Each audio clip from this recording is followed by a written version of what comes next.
If you want more liberty and more consumption, you have to have fewer people. I mean, we could even have 8 or 9 billion if we have a very strong dictatorship and a low standard of living. You can have it, but we want to have freedom and we want to have a high standard of living. So we're going to have 1 billion people. So we have to get back down. This is Dennis Meadows. He's an example of the people who wish you hadn't been born, that think you're a drain on natural resources, a drain on government, a financial burden, a burden to the planet and a burden to others. They think that you provide less value than you receive, and that you aren't capable of ever changing that equation. Most of them want you to fade away gently, never to reproduce or to be replaced. But a few, like Meadows, would consider it a net positive if you just died right now.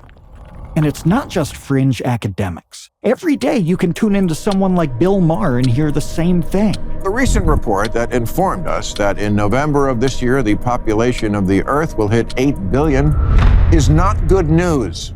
We're celebrating the 50th anniversary of a science fiction film that perfectly represents this enduring sense of doom and, paradoxically, an unshakable hope in the human project. It was meant to be a warning. And the story's original author dedicated his book with an ominous message. For your sakes, children, I hope this proves to be a work of fiction. But what the prophets of destruction who continue to tell us that the world is coming to an end do not understand, including those people who advocate for unconscionable actions and a misguided moral crusade to prevent doomsday, is that the solution that would keep us from a world like Soylent Green's is actually the problem itself. So grab your plankton crackers, sneak into waste disposal plant number 4, and let's see the unseen. Just like Charlton Heston's The 10 Commandments, Soylent Green was also a book before it was a movie. And to understand why 50 years later, more than a third of Nobel laureates polled say the greatest plague on the human race is the human race, and why they want you to live differently, or not at all, you need to plumb the depths of a science fiction writer's fears, their dystopian cinematic offshoot, and the real people who consider it all to be prophecy. And yeah, there are spoilers ahead. You probably already know the line from Soylent Green. This guy got kicked out of an Arby's for screaming it, and you'll get it again. But in this film, every character and major plot point is already shown in the trailer. Moviegoers in 1973 bought their tickets knowing 99% of the story, because the intrigue doesn't come from knowing what happens or even who does what. It comes from the why and the why not, and you'll actually have a deeper perspective on both if you know more going into it. Harry Harrison was an illustrator for weird science and weird fantasy. He gained some notoriety for creating the stainless steel rat. But in the mid-1960s, he had an idea to write a novel about the grim future consequences of global overpopulation. He called it Make Room, and set it in the New York City of 1999, population 35 million, on the cusp of a new millennium that he wasn't sure should be celebrated at all. In a 2006 interview, Harrison explained that his idea came from a conversation with an Indian man 20 years before writing his book. He said Make Room was really the first book, fiction or nonfiction, about overpopulation. The idea came from an Indian I met after the war in 1946. He told me overpopulation is the big problem coming up in the world. Well, nobody had ever heard of it in those days. And he said, "You want to make a lot of money, Harry? You have to import rubber contraceptives to India." I didn't mind making money, but I didn't want to be the rubber king of India. But I started reading about overpopulation and got the idea for the book. It stayed in my head as I watched the population trend going the wrong way. To Harrison and the burgeoning doomsayer elite of the 1960s, the wrong way was code for up.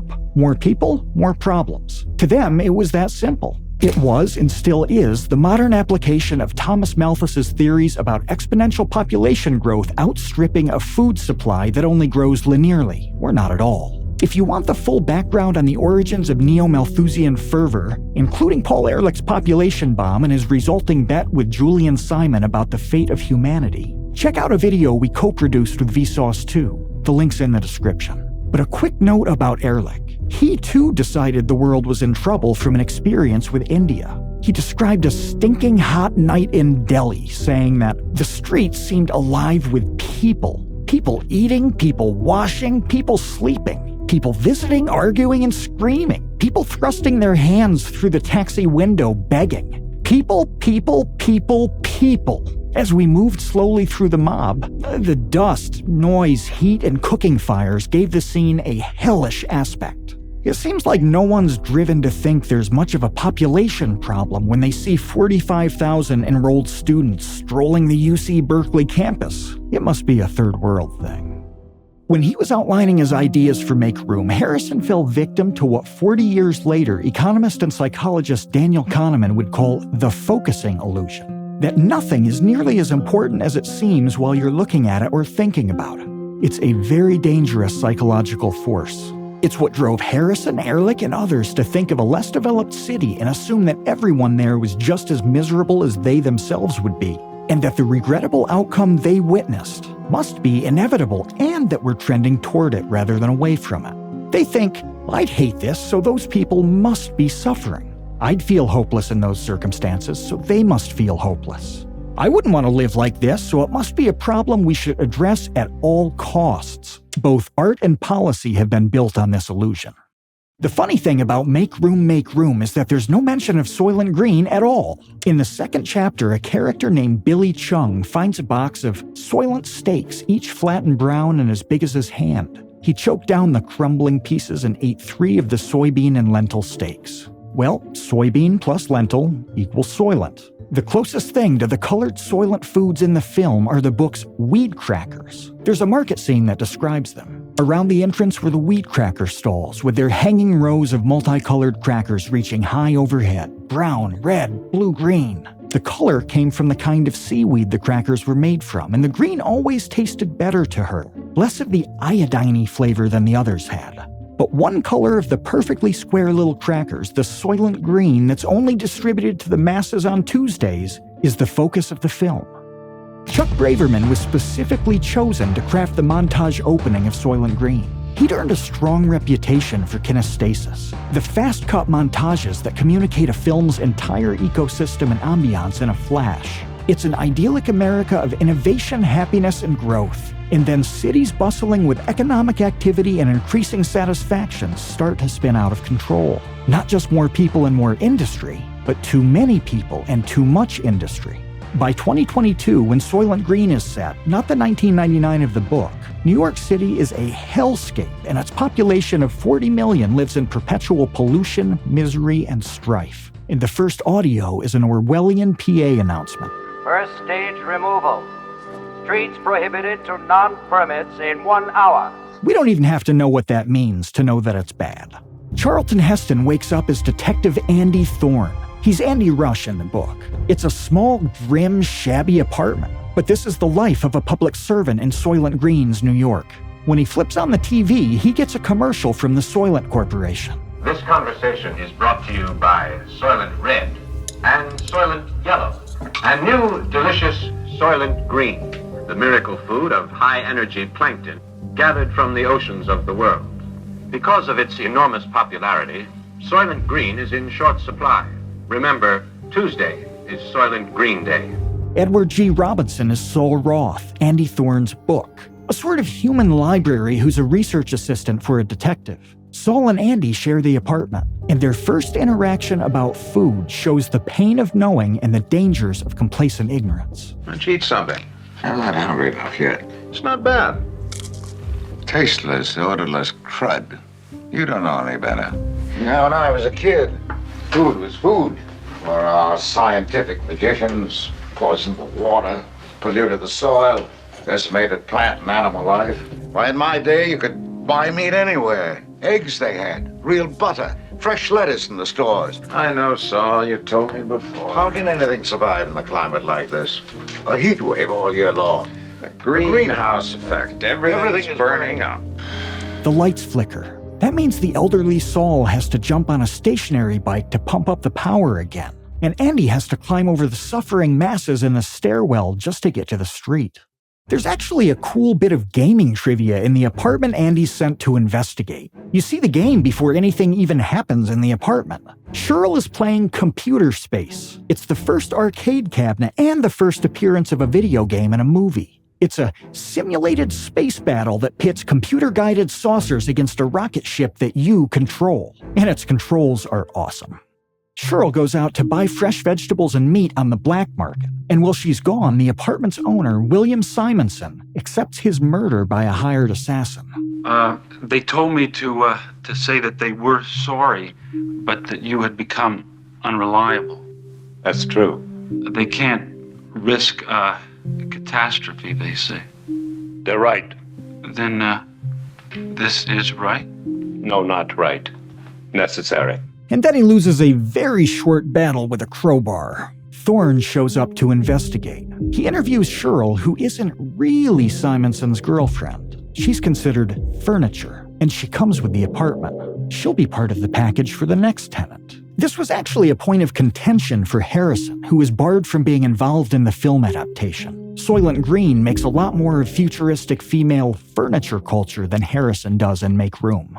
And Chuck Connors is Tab, Simonson's bodyguard. Veterans of television will recognize him as the rifleman, and fans of Chuck Connors will remember that he played baseball in the Dodgers and Yankees systems, and he played in the NBA for the Boston Celtics, all before he was an actor. He was the first professional basketball player to break a backboard, which is probably a good resume booster for a bodyguard. But Detective Thorne doesn't really seem to be interested in the crime at all. He asks whether there's a food inventory and if there's any booze. He marvels at the running water in the soap. He stuffs a silk pillowcase with everything he can. It's impossible to tell whether he's corrupt, whether these are just the normal perks of being a detective, whether he's desperate, or probably all three. Part of his bounty is a set of books he brings back to Saul. Soylent Oceanographic Survey Report, 2015 to 2019, Volumes 1 and 2. And Saul is thrilled, but he can't get past the wilting, pitiful vegetables or the sliver of beef, which moves him to tears. How do we come to this? Look, we're doing okay. We're doing fine. Andy tells Police Chief Hatcher that the crime was obviously an assassination. The alarm was off for the first time in 2 years. Cheryl was conveniently out shopping with Tab, and nothing was stolen at all. And while the rest of the city is scrambling to get their Soylent Green ration on a Tuesday, Andy and Saul have a feast. They've got silverware. They've got beef stew. They've got apples. And Andy doesn't even know not to eat the core. I haven't eaten like this in years. Never ate like this. And now you know what you've been missing. The world wants you, punk. Yeah, so you keep telling me. When I was there, I can prove it. I know. When you were young, people were better. Oh, nuts. People were always rotten. The world was beautiful. It's one of the most poignant moments in the film, because it's true. Andy doesn't know what he's missing. He's always lived like this, and to him, this struggle is just the way it is. If the masses scrambling for food and water rations every day knew what life used to be like, would they push back? That ignorance, probably cultivated purposely, is part of control. There's a scene in Make Room with a similar theme. Cheryl is with Saul. It's an encounter that never happens in the film. Cheryl makes him coffee and says she's been told that it doesn't taste like it used to, so she asks Saul if he'd ever tasted real coffee. Taste it? Honey Bunch, I used to live on it.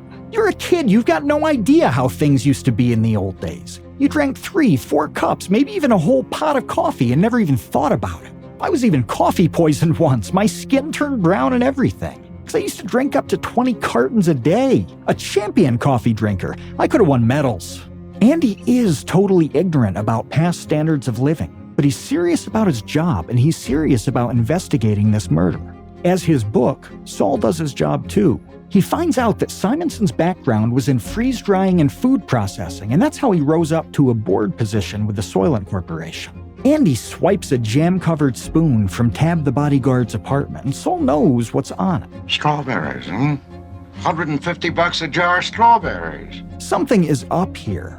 And the man who hired the thug to kill Simonson encourages the chief to shut down the investigation. But the department wants to cooperate with the governor's office, right? Whatever you say, son. Andy and Cheryl develop a relationship. It's a major part of Make Room, which focuses on life in the city from several different perspectives. And their love progresses quickly because Andy is Charlton Heston in 1973. Andy goes to a church to interview a priest who heard Simonson's last confession, and the man is clearly traumatized. This is very important. I can't help you. Forgive me. It's destroying me. What is? The truth. The truth Simonson told you? All truth. What is it? What did he confess? Sweet Jesus. And when Andy's told by his chief to close the case, he refuses.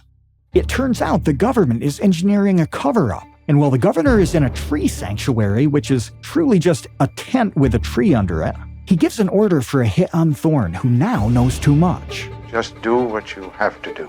Well, there's a Soylent Green problem, and the city is about to blow. I'm asking you to disperse. The supply of Soylent Green has been exhausted. You must evacuate the area.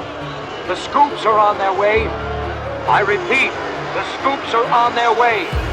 Today is Tuesday!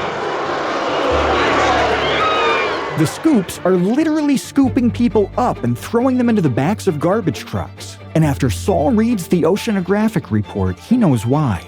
And he knows why Simonson was killed. The corporation knew he was not reliable anymore. They feared he might talk, and so he was eliminated. And why are they doing this? Because it's easier. I think expedient is the word. What we need is the proof of what they are doing before we bring it to the Council of Nations. Good God. What God, Mr. Roth? Where will we find him?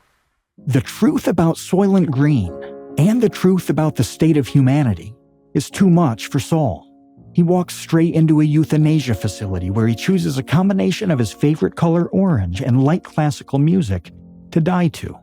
On his way out of his earthly body, Saul is shown a giant IMAX-style montage of the world's beauty. Andy gets there just in time to see all the beauty of the world that was. Wildlife, plants, nothing he could have ever imagined on his own. And now it could only be witnessed in death. Saul is finally going home.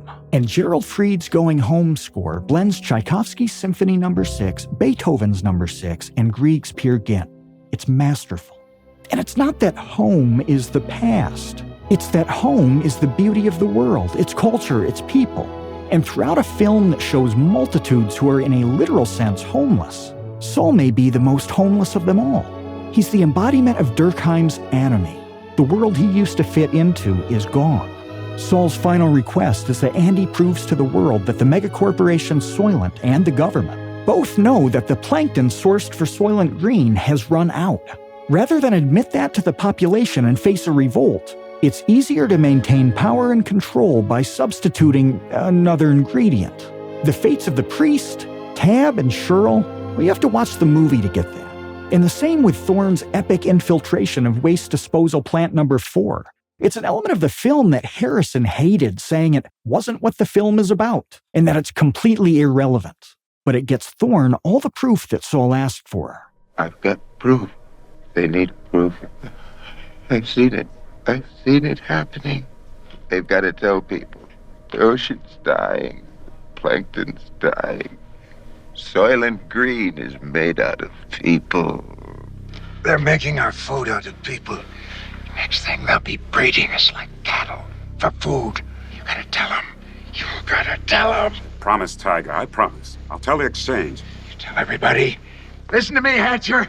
You gotta tell them. Soylent Green is people. We gotta stop them somehow. Well, ladies and Wojaks, you got your line. But Andy Thorne's bloody fist is the last in a film of beautifully unanswered questions. Does Thorne live or die? Does Hatcher, who's compromised by government pressure, fulfill his promise to Thorne that he'll tell the exchange about Soylent Green? Or does he maintain the cover-up? The masses sleeping in the church wake up during Thorne's final fight scene, and there's a bit of symbolism in that. But do they ever wake up to the truth about what the Soylent Corporation and the government are doing to them? And if they do, does it even matter? Both Harrison's book and director Richard Fleischer's Soylent Green accomplished the highest goal of science fiction, to make you love a story and think deeply about your own reality. For humanity's doomsayers, this was perfect propaganda. In some of the earlier editions of The Population Bomb, Paul Ehrlich included a bit about Harrison's book right in the introduction. Make Room presents a gripping scenario of where current trends may be leading. Such scenarios are important tools in helping us to think about the future and in bringing home to people the possible consequences of our collective behavior. When such a serious goal can be achieved through an engrossing work of fiction, we are doubly rewarded. Thank you, Harry Harrison. And we do need to be fair about what Harrison and Soylent Green got right. We actually do have a food source with the tongue-in-cheek name of Soylent that initially used flour that came from algae. That recipe was discontinued in 2016 because of the terrible gastrointestinal effects, and it was replaced with a recipe that used algal oil. We do have significant environmental challenges, and both political instability and restricted markets affect our ability to feed too many parts of the world. The relationship between governments and corporations? It's now almost too incestuous to understand, let alone untangle. And we have a growing rift between the people who understand the human capacity for beauty and flourishing and those who think the opposite, and who often simply don't know that an alternative to doom even exists. The New Yorker's Penelope Gilead criticized Soylent Green, writing that this pompously prophetic thing of a film hasn't a brain in its beanbag. Where is democracy? Where is the popular vote? Where is women's lib? Where are the uprising poor who would have suspected what was happening in a moment? We'd like to think all those forces would keep something like the Soylent Corporation or the government in check. But for the Doomers, the Harrisons, and the Ehrlichs, none of those solutions are possible. To them, this story has nothing to do with restricting markets or forcing regulations that nationalize farms and food production. They don't see those initiatives as government being oppressive or corrupt. They see those elements as regrettably inevitable. And they don't even want to think that the 35 million New Yorkers in Harrison's book, or the 40 million in Soylent Green, have the potential to be anything other than victims of their own relationship with the planet. It's been 50 years since Soylent Green came out, and that attitude is still the same. But it was percolating in public a year before Harrison even published Make Room. This video opened with a clip of Dennis Meadows saying that the world would be better off if about 90% of existing people weren't in it. The group that made Meadows famous was an extension of a 1965 meeting between Aurelio Pace, who was then president of Italian tech company Olivetti, and Alexander King, who was the Director General for Scientific Affairs for the Organization for Economic Cooperation and Development, the OECD. One of Pace's speeches about the grim future of the world and the urgency of intervening to stop it was making such an impact that U.S. Secretary of State Dean Rusk printed copies to distribute in Washington. Pace's brand of activism was actually his version of repaying a society who had been very, very good to him. And I feel that I am very much in debt to society, and that my debt is long for being paid back. I have to do very many more things to be square with what I have received from my fellow countrymen, from my fellow contemporaries. Pace and King both thought that science, technology, and human innovation wouldn't just not improve the world, they were convinced those forces would doom it. By 1968, they had formed the Club of Rome, which was an international nonprofit that brought together members of the intelligentsia, businessmen, and political leaders with a mission to address the impending global population crisis. Pace said the Club of Rome was the embodiment of the adventure of the spirit. And he said, if the Club of Rome has any merit, it is that of having been the first to rebel against the suicidal ignorance of the human condition, and that it is not impossible to foster a human revolution capable of changing our present course. The implication here is that you're so stupidly and hopelessly destructive to the human race and to the planet that you need to be saved from yourself. But thankfully, there's a group of elite minds to step in and help you. Pace built the Club of Rome around the concept of the problematic, which posits that all of the very real problems in the world, healthcare, hunger, homelessness, criminality, poverty, education, everything, were so deeply interrelated that it was impossible to solve any one of them. He said, it is this generalized meta-problem or meta-system of problems, which we have called and shall continue to call the problematic, that inheres in our situation. So if you believe that you can't make a meaningful dent on any one of those issues, the question becomes, how do you eliminate all of them at the same time? The club expressed its solution in the 1972 report Limits to Growth. It's a 205-page treatment of the global condition and the execution of World 3 computer models that concluded humanity couldn't continue on its current path without ruining itself or the environment. Dennis Meadows headed up the modeling to combine the variables of population, food supply, pollution, industrialization, and consumption of non-renewable resources under the neo-Malthusian assumption that those problems would all escalate exponentially while improvements would come linearly. And the conclusion was that we need far fewer people, and that we need to start on that project now. They described the situation as overshoot. It's part of a Club of Rome YouTube video explainer. Limits to Growth provided an optimistic answer. It said that forward-looking political action can prevent humanity from overshooting planetary limits. The 12th and final scenario, the Sustainable World scenario, showed how it could be done, at least in principle, by stabilizing the world population and the industrial output per person, and by the use of technology to preserve resources. In essence, Limits to Growth said that if society succeeds in avoiding overshoot, there will be no need for managed decline or any threat of collapse. Without these immediate interventions, really a brutal but necessary amputation of sorts meant to save the body, humanity will be forced into a catastrophic decline it can't possibly manage. And yes, to the Club of Rome, that is optimism. The counter-argument is the one made by Julian Simon in his book The Ultimate Resource. He argued that the human population is actually the driver of the solutions we need, and that the ultimate resource is human ingenuity itself. Simon didn't suggest that we'd be so certain to magically solve every problem that we shouldn't worry or change course, just that humans have an incredible track record of figuring these things out. Better food production, better markets, better political systems, better use of limited resources. One might suggest that's optimism. But the doomsayer mentality hasn't just been a theoretical worry. China's 36-year-long one-child policy started in 1979. That was a direct application of dealing with the problematic in one fell swoop. But the most sinister initiative was a 1975 program funded by the World Bank, the UN Population Fund, and the Swedish International Development Agency that carried out the forced sterilization of 6.2 million Indian men. FEE's own John Miltimore recommends Salman Rushdie's novel Midnight's Children as a glimpse into that horror. But the Club of Rome hasn't given up. Several years ago, their Reinventing Prosperity report suggested that you not just ditch your car, but that industrialized nations have a responsibility to implement a one-child policy to reduce environmental impact. And Dennis Meadows has actually suggested that the appropriate solution is to embrace exactly the problem of intertwining corporate and government interests that drove the plot of Soylent Green. It will be a big revolution to bring companies and governments to really give importance to the long term. That would be a revolution. Occasionally, just occasionally, they say the really quiet parts out loud. Well, since you are able to edit out all the stuff you don't like, I can speak honestly.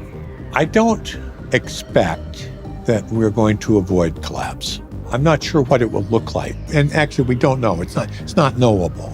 Remember that Meadows thinks we need about 7 billion of you gone, or we need a really smart dictator. The solutions that Meadows describes are somehow actually worse than the prophecies of Make Room and Soylent Green.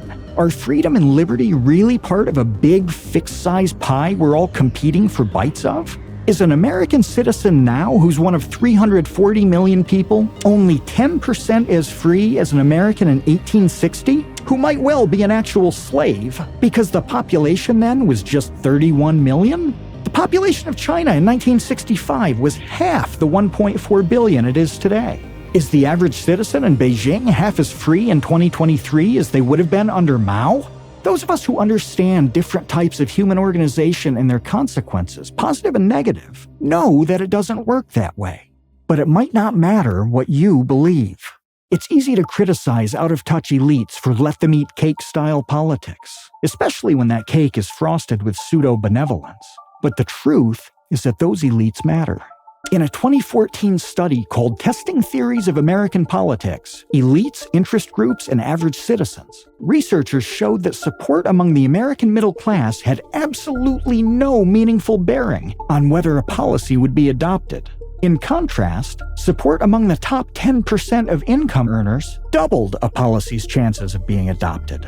Rob Henderson has a theory about luxury beliefs, positions that the wealthy and the elite can afford to hold because they're entirely insulated from the moral and material consequences. When you live at the level of Soylent Green Simonson or the governor, fresh vegetables, meat, drinks, a beautiful apartment, even more beautiful furniture, you can afford to advocate for policies that Andy and Saul pay the price for. And the people at the top are actually less likely to get it right for a few reasons. And the first is the increasing censorship of critical information. The studies that inform political opinion have a rapidly growing censorship problem. It's part cultural and it's part moral. Musa Al-Gharbi and Corey Clark write that many academics self-censor to protect themselves, not just because they're concerned about preserving their jobs, but also out of a desire to be liked, accepted, and included within their disciplines and institutions, or because they don't wish to create problems for their advisees. Other times, scholars attempt to suppress findings because they view them as incorrect, misleading, or potentially dangerous. Sometimes scientists try to quash public dissent of contentious issues for fear that it undermines public trust or scientific authority. Moral motives have long influenced scientific decision-making. What's new is that journals are now explicitly endorsing moral concerns as legitimate reasons to suppress science. And a study just last month in the International Journal of Public Opinion Research shows that the more politically sophisticated one is, the more biased one's interpretation of evidence, in part because they're simply better at manipulating and justifying the counterarguments. According to Robin Hanson, that same study that broke down the policy support by income also noted that when there are groups that elites see as more outside of themselves, as rivals competing with them for power, then elites may push for policies that control, suppress, and disrespect such rivals. And a study in personality and individual differences shows that a worldview based on helplessness and victimization, which presumably can include thinking one is perpetually on the receiving end of everyone else's genocidally calamitous behavior, seems to suggest that such individuals are more likely to construct a vigilante identity organized around monitoring their environment, looking for signs of wrongdoing and delivering punishment. The study calls them suffering saviors. It also seems like people with high levels of dark triad personality traits are particularly active in environmental causes, which seem to satisfy the needs of their ego. So we've got a class of people whose attitudes carry outsized weight, who are misinformed, who then adeptly manipulate the evidence in their minds so they can craft policy from which they are entirely insulated, as they execute a psychological responsibility to take out their rivals and punish dissenters through a cyclical mechanism that continually feeds their most malevolent, destructive personality traits. If there is a problematic, like Pache theorized, it's probably that. But it doesn't take intrusive, life-threatening government policy to take us down this path. Not when so many of us legitimately believe that it's inevitable. In a 2022 Pew Research survey, nearly 4 in 10 Americans expressed belief that we're living in the end times. So there's a bit of work to do there. Reddit's antinatalism forum is 200,000 strong, and it's teeming with posts confused about why anyone would introduce a child into a world so full of suffering, and expressing a bit of hope that more people seem to be catching on. This reply to a Washington Post article about why millennials aren't having kids is fairly common. Why would you bring children into a world where humans may realistically go extinct in their lifetime? And this is all in stark contrast to the evidence that's all around us. Since Harry Harrison started thinking about whether he should be the contraceptive king of Calcutta, the child mortality rate in countries like Uganda and Kenya have gone from 30% down to 5%. The Great Barrier Reef, which has been a concern among environmentalists for decades, has the highest coral cover that's ever been measured. And the Simon Abundance Index, named after Julian Simon, shows that the availability of natural resources the doomsayers say are desperately threatened by population growth has grown 420% in the same era that population has grown by only 80%. More people has actually meant many more resources. There is a tremendous amount of human suffering, and there's no shortage of work we need to do. But this is the essence of the battle that's been raging since Make Room, the Population Bomb, Limits to Growth, and Soylent Green. And who's right? Ehrlich, Meadows, and the Club of Rome say their solution is the safe one. It's the one that'll keep future generations from being green crackers. Because the Julian Simons of the world only need to be wrong once for everything to implode. And even the most severe restrictions would surely be better than that. The opposition thinks that restricting liberty not only makes our historically positive progress impossible, but that it guarantees exactly the outcome that we're trying to avoid. To navigate the world now, you do need to pick a side. And most importantly, you need to decide who to be. The most powerful example is actually buried deep within the world of Soylent Green. Not in the film, not in the book it was based on, but in the life of the actor who played Saul Roth, Edward G. Robinson. Robinson was a mainstay during Hollywood's golden age, and he's still remembered as having that prototypical threatening gangster voice we still use. If you ain't out of town by tomorrow morning, you won't never leave it except in a pine box. Soylent Green was Robinson's 101st film. In his book, The Actor's Life, Charlton Heston wrote that Robinson knew while we were shooting, though we did not, that he was terminally ill. He never missed an hour of work, nor was late to a call. He never was less than the consummate professional he had been all his life. Edward G. Robinson died of bladder cancer just weeks after shooting wrapped on Soylent Green. It was his final role, and his final scene was a blend of unsettling and calm, hopelessness and hope. Heston delivered the eulogy at the funeral, and he wrote that, "I'm still haunted by the knowledge that the very last scene he played in the picture, which he knew was the last day's acting he would ever do, was his death scene. I know why I was so overwhelmingly moved playing it with him." After shooting, there was a small party for Eddie. It was a tribute to celebrate his 101st film. Charlton Heston is still dressed as Andy Thorne. I want to thank all of you for coming tonight for this rather disorganized but deeply felt tribute to a remarkable member of my profession. Robinson was so small of stature that the microphones obscure most of his face, but he spoke the words of a giant. To work, to create, to grow, and to give of yourself, that is one of the chief aims in life. To have experienced it once, that's a great experience. To do it 101 times, well, that's really a small miracle. By his final days, he'd figured it out.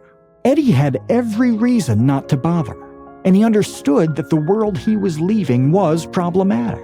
But he also understood that he could improve his little corner of the world, that he could make the most of his talents in the rapidly waning days he had left, and do it in such a way that he made the world a tiny bit better. And he understood that was enough, because he wasn't doing it alone. Because even when everything feels hopeless, even when one man or all of mankind is given an expiration date, he still has a choice. He can surrender to his problems and the world's problems. He can be dehumanized into some processed and recycled version of Soylent Green. Or he can be the solution.